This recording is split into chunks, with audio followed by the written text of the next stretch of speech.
I am really happy to. This next part is all here in Maryland, where I live and work. And so it's really nice to have Leigh Williams here. She is the Deputy Secretary of Energy for the Maryland Department of General Services. And I know Maryland is making some progress on things, so will you please introduce our next speaker? Good afternoon, everyone. How are you? All right. It's almost the end of the day. Hang in there with us if you would. All right. Please stay awake. I'll fix that. Give me a minute. I thought I would. I got that. Let the show begin. Again, I'm Leigh Williams, Deputy Secretary of Energy for the Maryland State, great state of Maryland, Department of General Services. And Barry Powell is here. He's the Director of Energy and Conservation in our office. That's what we call it, for energy performance and conservation. You know, our office is doing a number of strategies, not just purchasing, but also energy planning. And that's not just an agency energy plan, but it's for energy security. So we've been working really collaboratively with Maryland Emergency Management Agency, MEMA, as well as Homeland Security, Maryland businesses such as the one that Chuck runs, as well as, I would say, the Maryland National Guard. I mean, we've really been working collaboratively. Why do we coordinate our activities? Because we need to bring it together. We cannot stand in silos to get it done. When we work together, we will be able to at least set a pattern of performance and some protocols for energy assurance, how to respond, and how to restore our energy in case there is a long-term power outage. So without further ado, I should say, everybody knows his name. I know you all know who this gentleman is. Maryland has reacquired the great Doc Lumpkin. So I will let Doc take it from here. Thanks, Leigh. Hi. Good afternoon. First I will apologize. Come to find out, I am twice the size I was when I was 20. And that means that things like rugby should be beyond my reach at this point. So I'm going to sit instead of stand and talk a little bit about not North Korea, not Russia, not about science or physics. I actually embraced the ambassador's comments earlier.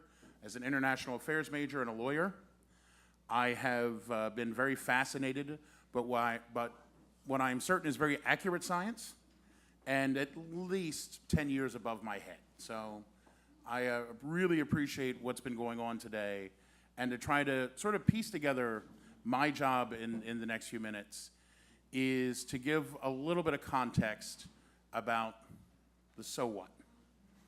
You know, we've talked a lot about the potential effects, the magnitude, and quite frankly, I don't think there's anybody in the audience who doesn't acknowledge that this has some very potential scary outcomes. But in the midst of all that, there are still nonetheless effects we have to deal with. And as emergency managers, that's one of our principal roles. And so some of you are wondering, why is the Chief Financial Officer from MEMA up here? I am an emergency manager who happens to be a Chief Financial Officer.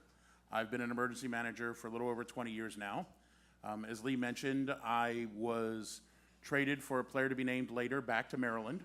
So I'm very excited about that. It's nice to be home again.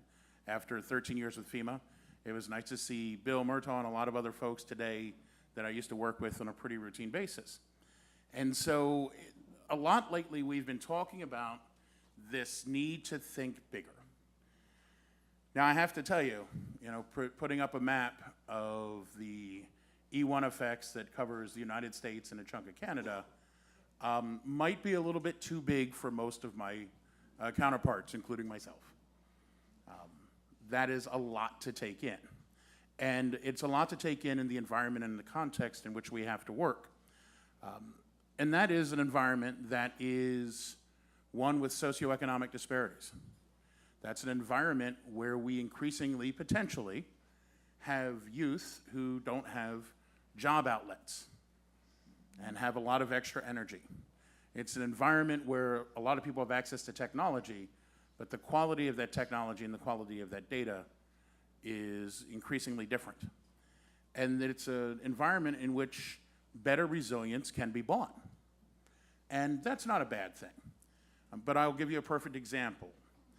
Recently in the California wildfires, if you paid for a certain kind of insurance, the insurance provider sent a private fire team to your house because it's cheaper for them to fight the fire than it is to rebuild your house. And it makes sense from a market standpoint. I don't begrudge them. But that creates disparities.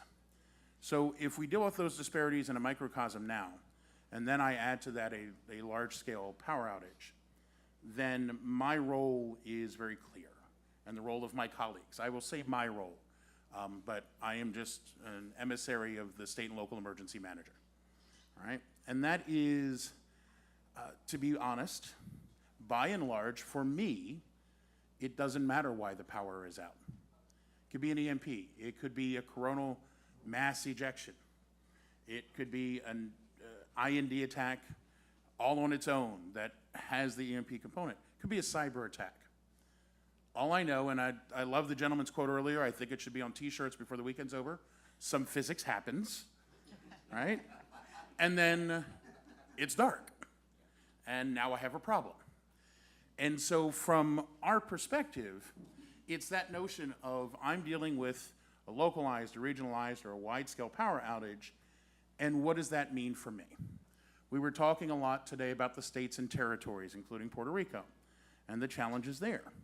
The power is out. Doesn't matter why it's out. We need it back.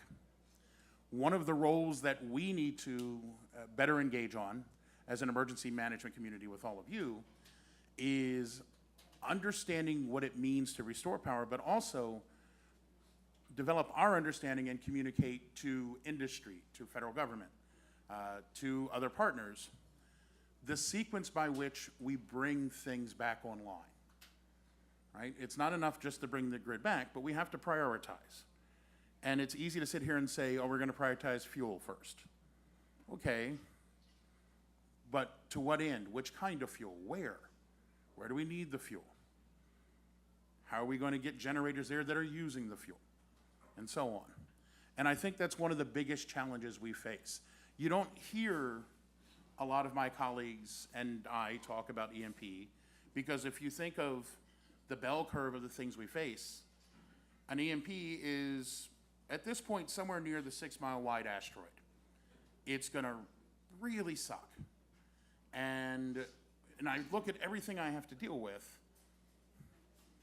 it's not gonna be in the top 5.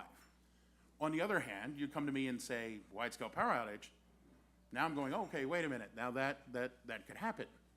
That could happen for any number of reasons. And so one of the things that we have been promoting in the emergency management community is to start thinking bigger, right? Don't go all the way over on the far right edge of the bell curve, but we need to go beyond the routine. If we normally deal with a Category 2 hurricane, we need to start thinking about Category 3 or 4. If we normally don't face earthquakes, we need to start thinking about that a little bit more. Random story to show that even the best and most prepared amongst us can do incredibly dumb things in a moment of crisis. A few years ago, if you were living in this area, we had an earthquake centered in Virginia. It was, by East Coast standards, a bit of a rocker, right? And because many of us worked here in DC, I worked over in Penn Quarter, right behind the FBI building. We felt it. And being the intelligent, effective, educated emergency managers we are, we went, bomb, and ran to the windows. Right? And then it went from shake and rattle to roll, which if you've never been in an earthquake, is a very distinct experience. And that's where we all went, oh, wait a minute, this is an earthquake. Well, it's too late now, we're standing in front of the windows, let's watch. And so then we all go outside underneath this great stone cornice of a building that houses not only us, but the Federal Election Commission, and do one of these. So even the most prepared amongst us can have moments, right? And so when we talk about power outages and we talk about an EMP is one of those moments where we go, whoa, wait a minute, I can't take that in.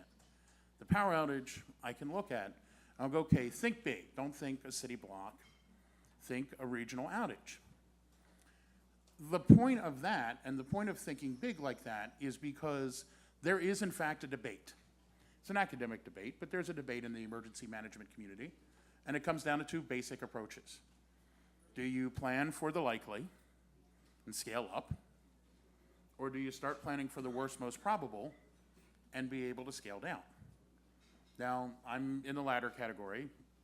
I've been very public about this. I've been dumb enough to put it in writing, that the best and safest approach, because predictive analysis, well, at least what I told the grad students last night is that predictive analysis is kind of futile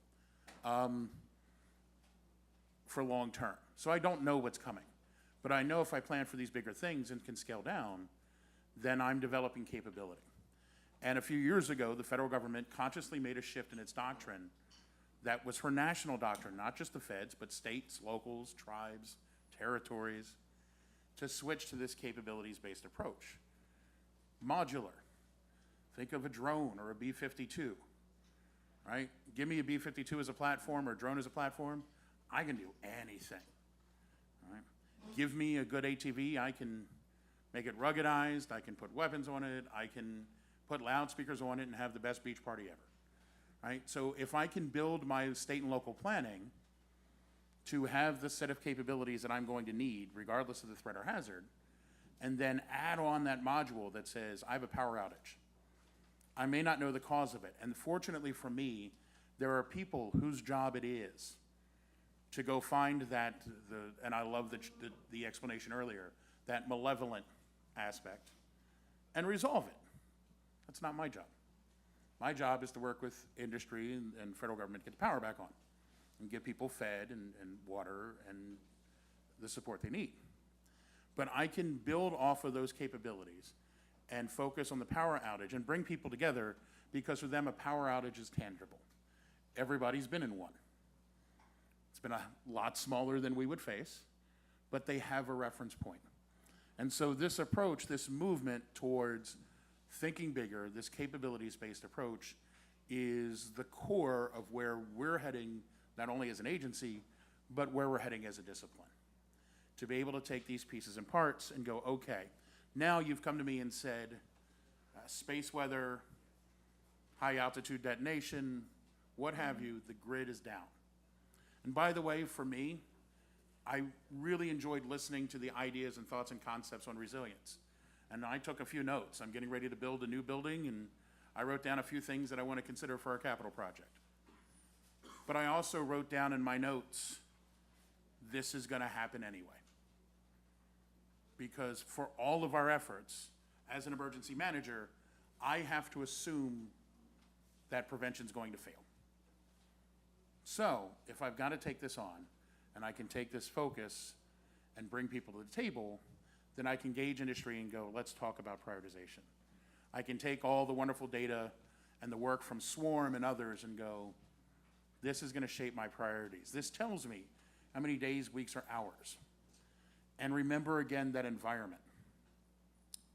We have in many parts of our day-to-day lives switched to just in time.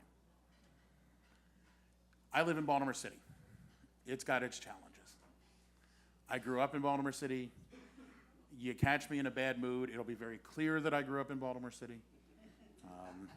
I'm a city boy through and through.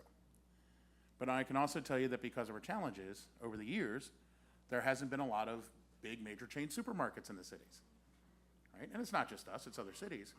But that means the principal food supply is what you would refer to in New York City as a bodega, right? And we've all been in them. And that food supply can be counted on one finger in terms of how many days it's going to last. And we saw that with prior blackouts. And so, again, I come back to environment. That's the environment that I have to look at when we deal with this stuff and when we consider the options we have to face. Because we know it will happen, because we have to plan for it, and yet at the same time we run the risk of scaring people away, one of the things that we look to the experts for is what are going to be the greatest impacts? What are the things that are going to be most affected, most damaged by this type of event, so I can begin my planning and prioritization for where I need to get supplies and assets in order to restore and provide. One of the panelists mentioned earlier, one of the speakers mentioned earlier, Actually, he was the gentleman from the Department of Energy, banking and finance. If I can get banking and finance back up, that means a chunk of my citizens can get access to their money, and then they can go do things. I don't have to care for them because they have the ability to get to places. They have the ability to get a place to stay. And they have the ability, especially in those places where people will remember how to use the carbon paper again. I wish I knew the technical name. I just simply known it as junk, junk. But anyway. And you all know what I'm talking about. See, there you go. But they have an ability to begin to care for themselves. And I can empower them that way and focus my limited assets on the people who really need my help, right? So, in a nutshell, because I'm also conscious of the fact that I and a few others are between you and a Friday happy hour, from an emergency management perspective, it's been very interesting today to sit here. I completely canned my original notes, completely started over, wrote down some things and went, damn, somebody said that, or we'll move this around. And it's very simply this. As a discipline, we're learning to begin to think bigger and to take sort of a Lego block approach as we develop capability, as we define capacity, and that's national capacity. Not just Baltimore's capacity or Maryland's capacity, but national capacity, because we cannot individually afford this. Private sector capacity, everybody's pieces and parts. We need to understand what we're really dealing with. We need to understand the ideas and the thoughts in a meaningful and tangible way to how we bring things back online. We need to convey what's important to us, to our industry partners, to say, we need to be able to get these facilities back very quickly. And that's something that we have to focus on. And at the end of the day, we have to do this in a way that recognizes the incredible importance and the incredible detriment that an EMP can bring to the table, but also recognize that an EMP may not be the only thing that causes us to suffer that sort of power outage. And in that way, I don't have to rely on my predictive analysis what a future threat or hazard might be, because there'll be things that we haven't thought of yet. My grad students last night started talking about nanotech, and that is a weapon, right? But if I have the modular pieces in place to deal with and restore power, to bring essential services online that rely on power, then I get inherent resilience regardless of how the threat or hazard evolves, regardless of whether it's Russia and North Korea now, or some state actor or non-state actor that is not even on our radar. So I appreciate you letting me get on my soapbox for a few minutes and sort of talk about it from the emergency management environment perspective. And I think we have a minute or two for questions. So if there are any questions, gentleman to your left. I'll put my glasses back on. If you'll let him. You don't need glasses to hear my You'd be surprised. I'm the guy who turns the radio down when he gets lost. So. Hi, my name is Bob Coulomb with Infragard, Hudson Valley, Westchester County in New York. You made some comments, and what it struck in my mind having to do with decisions and how you're going to make things happen or not happen. And I've been listening for the last 2 days. Issue number one, if you're a businessman and I go to you as an Infragard person or trying to get you to listen to the EMP story, the comment you're going to give to me or not even say it is, okay, low risk, high cost. The risk is low. I'm not going to spend the money, because if I shut down my operation or go do this or go buy that, I'm going to have to let something else suffer. So what I'm trying to get my brain around is that your problem is no different than the guy running the energy company or any other place, because you're going to have to go out and buy that 2,000-gallon container to have the fuel available that wasn't available, or the diesel fuel for the generators or whatever it may be that keeps you operating. It's the same bloody thing for these guys. And they're not going to spend the money. And I've been to 3 of these things now, and at the end of the 3rd one, I'm hearing the same thing. Some really bright people talk about all of the intricacies and the complexities of all of this stuff and the nanoseconds and microseconds, what the hell ever else. And then someone stands up there and says, the people in Congress aren't doing a damn thing. DOE's not doing a damn thing. DHS doesn't talk to DOE. Nobody's the final responsibility for this. And maybe this president will decide to do something or not. So I ask you, how do you go about going up against all of those things? Because that's what you're running up against. It's no different for your OEM than it is in mine in New York. No, you're absolutely right. And I go up against those things with, and this will come across as perhaps overly simplistic. My starting point is the power's out. And I need to be concerned with that. And we actually had a talk out in the outer area during one of the breaks. Because you're right, as people talk about EMP, a lot of thinking is low probability, high consequence. And I always kind of get a chuckle out of that stuff a little bit, and that, I don't mean that to sound pejorative, because anything related to terrorism, right? I mean, broadly speaking, statistically speaking, if I put terrorism up against tornadoes, hurricanes, floods, earthquakes, it is a statistically, I will use polite words, low probability event.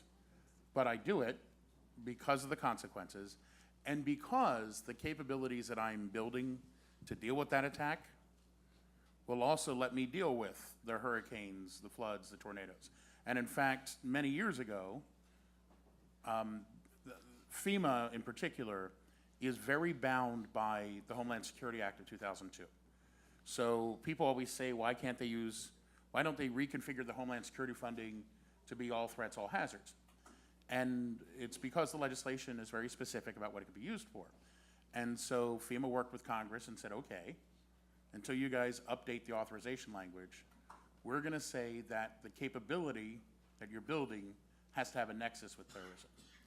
And so that's a very long-winded way to say a very simple thing.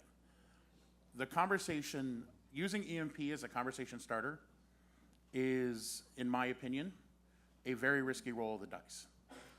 You kind of have to build up to that one. On the other hand, coming in and saying, look, here are the services I provide for your community. And I'm very susceptible to a power outage regardless of what happens. Here's how long I would probably be down. I want you to be aware of this. As a private sector coming to government, as you're prioritizing your efforts, understand this impact. And that's where it then comes on us to go, okay, as we're laying out assets, as we're trying to bring communities back, where can we channel the federal support to make that work better? One of the things that I've heard from this administration, I'm very fortunate in my life, in that is I have a lot of people that I would consider friends, and they're very real people. And there's a gentleman who heads up FEMA who does not pull punches, Brock Long. And Brock is now, in probably the last 3 weeks, has testified 4 or 5 different times on the Hill. And he's conveyed one very simple message for government. And this is for the government side. This is absolutely not for the private sector side. And that is, his perspective going forward is that disasters are federally supported, state managed, and locally executed. That the federal government should no longer be managing disaster response except for very extreme events. Right? That's going to be a huge change for all of us. But I think, to your point, when you say, you know, okay, when people have said, well, now this president might. Craig did pardon my choice of words, Craig did a hell of a job. I worked for Chief Paulison, I worked for Craig Fugate. They all did yeoman's work in getting FEMA pointed in the right direction and corralling federal support. What Brock is now doing is saying, okay, states, you now need to take a bigger leadership role, engage private sector, and take the lead on this. So I'm optimistic, but it does begin with, let's talk about tangible power outage and talk about the fact that an EMP may be one cause of that. versus coming in and saying, let's talk about EMP?